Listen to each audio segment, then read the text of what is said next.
Hello, everyone. My name is Susie Hutomo, and I'm an environmentalist and also the founder of the Body Shop in Indonesia, as well as Sustainable Susie, which is my online platform about sustainable living. Today, I'm going to show you pictures of Bali. Bali is my home. I've been living here in Bali for 9 years now, and I'm currently working on a book about Bali and the environment. So this project's going to be in English because the book that I'm writing is going to be in English. So maaf kalau saya bicara dalam bahasa Inggris ya. Um, living in, I live in Sanur, which is not too far from the beach in Bali, and I decided to start writing about my experience in Sanur. So with Pepeng, my photographer friend, we started to document what was happening in Sanur. Our two sets of eyes documented Bali in this project, mine as an environmentalist and Pepeng as the photographer, discovering environmentalism anew. We sat by side, but often see differently in many ways. And we both see the beauty in Bali, and that's why everybody loves Bali. And we're most often in the early mornings, it's quite mesmerizing, the beauty of the beach. But as an environmentalist, I see many problems. And tonight, Pepeng and I are sending you postcards from Bali during the lockdown. These are the postcards from an empty paradise. So I'm going to share my screen now. So if you'll bear with me. Okay.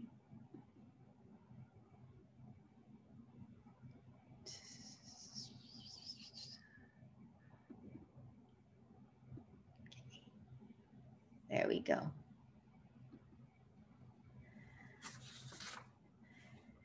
So these are postcards from an empty paradise. Okay.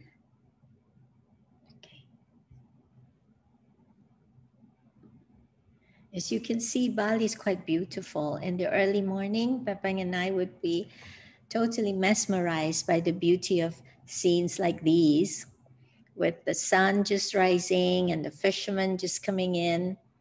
Again, here you see, this is again actually taken during the pandemic. Everything is quiet, it's beautiful, and Bali is a beautiful place.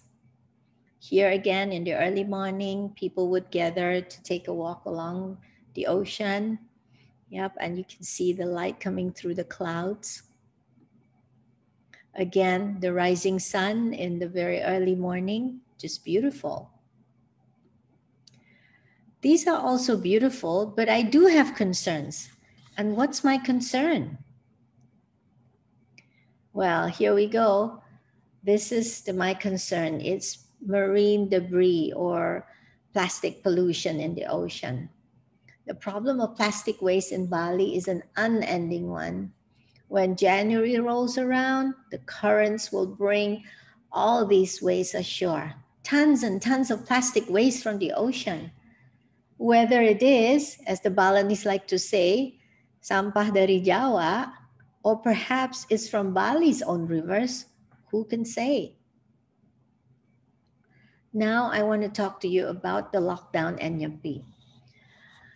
When COVID started last year, the lockdown really all began to happen in earnest around Nyepi, which is in March of last year. And Nyepi, as we all know, is the Hindu Day of Silence. And this is the holy day when everyone in Bali has to stay at home and all activities on the island cease. It's the only day where the airport is also shut down. There are no flights at all. So after Nyepi, what happened? The lockdown was extended and the beaches and all public spaces were still closed. And the Batalang, the Adat police were at hand to enforce the lockdown. And here you can see all the businesses which were usually buzzing on the beaches are closed down. The seats of the restaurants are upended, and you see the beaches with the umbrellas, they're all closed. Sanur Beach is generally off limits to the public, but you can still access it if you have a letter from your local chief of the village that you live around the beach. And it's shocking, really, to see all the seats upended, the restaurants boarded up. Yeah. And some hawkers still insisted on coming to the beach to sell their ware. But as you can see, it's quite depressing. Nobody really wants to buy anything. Everybody is trying to keep away from everybody else. And it's not easy to take pictures of people because they didn't want anyone to come close. Everybody wanted to stay apart. It's really eerie because the beach is usually a really great hub of activity. And now it's become a ghost town.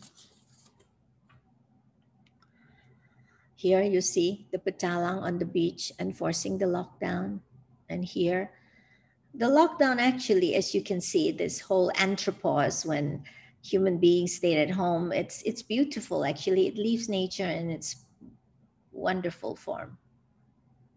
Here you see again the lonely beach. Usually all these umbrellas would be open and the loungers would be out there filled with tourists from Europe especially. So you can see how deserted the beach is. And what happened then? Fear. Thinking back to those months in 2020, after the lockdowns came the reality that there were no tourists to provide income. So from fear of the virus, of the COVID virus, the fear turned into desperation. How do you make a living when 85% of Bali's economy is dependent on tourism? Well, you can see here, there are no tourists, so it's time to clean up the organic waste on the beach. And you can see all the hotels are closed. So there are no jobs on the island because of the dependency on tourism. And again, more hawkers, but not many people are buying anything. And many people went back to their villages, picked up their hoe and returned to farming. In Sanur, many returned to fishing. And Sanur again returned to a fishing village, which it was until the 1960s.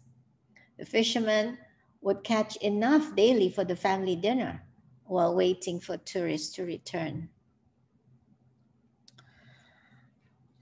And what about biodiversity? What about all the living things that live in Sanur? As the lockdown kept humans safe in their homes, it also provided a wonderful opportunity for nature to recover. In the southern end of Sanur is a mangrove forest, and here birds return in flocks. As Pepeng and I watched them, they were running around on the beach, they frolicked in the mangroves, and nested in the tall trees without a care.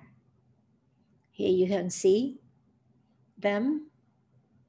And if you know some of these birds, put it in the chat. What do you see? Here we have this beautiful egret landing on the water. And I must say, anthropause helped this. It helped these birds, these beautiful living things, to come back and claim their own again. Here we have again, and they're all nesting in the trees. How beautiful they are, how beautiful and how confident the birds look because there's nobody around. Okay, so anthropause helped nature to recover. but it didn't help with the waste that humans left behind in the ocean. Here is what lies below the waves. Look at this and weep. Here are the plastic waste that lie on the ocean floor. Have a look. These are all the things that we use on a daily basis. And all this stuff is deposited in the ocean. And even though anthropos meant that human beings no longer came out of their homes, these things lie there. And I thought to myself, how would you feel if you were a fish? And how would you feel if all this garbage, all these sandals came raining down, all this plastic waste came raining down into your home? How would you feel? Well, clearly, this is, here we go. We've got a mermaid who must have lost her bra.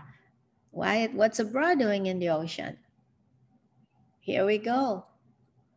More and more and more and more. Again, you see diapers, plastic diapers. And as we walked along the shore, this is the new item. This disposable mask is the new item that now starts to pollute the ocean. In the few months or in the year since we were at the beach taking these photographs, there are now thousands and thousands and maybe millions of these disposable masks lying in the bottom of the ocean. So this is the reality. So, and that ends this presentation. This is proudly presented by the Rethinking Bali project, which is my project that I have with Pepeng. And here we are, a goodbye from us. This is us when we were out in the mangroves taking photographs. Thank you.